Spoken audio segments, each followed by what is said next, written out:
Nehruvian period के बीच में जो फॉरेन पॉलिसी को आप देखेंगे 1946 से 55 के बीच में, तो एक दूसरा चैलेंज ये था कि इंडिया किसी भी ब्लॉक में शामिल नहीं होना चाहता था, क्योंकि कोल्ड वॉर स्टार्ट हो गया था। एक ब्लॉक थे जो यूएसए के सपोर्ट में काम करते थे, जो कैपिटलिस्ट क्लास का था। दूसरा था कम्युनिस्ट वाला ब्लॉक जो यूएसएसआर के लिए काम करते थे।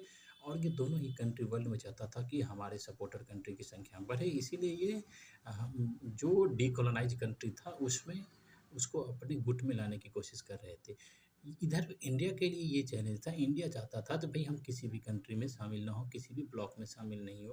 तो इंडिया ने एक अपना ही ब्लॉक कह सकते हैं बनाया, जिसमें उसका ये काम था जो भाई डीकोलोनाइज़ कंट्रियों का एक समूह बनाया जाएगा जो अपने इंटरेस्ट के लिए काम करेंगे और इस कंट्री को आगे बढ़ाने, डेवलप करने में हम काम करेंगे। क्योंकि यदि हम किसी दोनों में से एक ब्लॉक में शामिल होते थे तो दूसरा हमें डैमेज करेगा। तो इसीलिए हम स्वतंत्र रहें और दोनों के साथ मिलके काम करें। जिसी से निकल के फिर नॉन अलाइनमेंट निकल के आता है, जिसमें बांडुंग कॉन्फ्रेंस आप देख सकते हैं।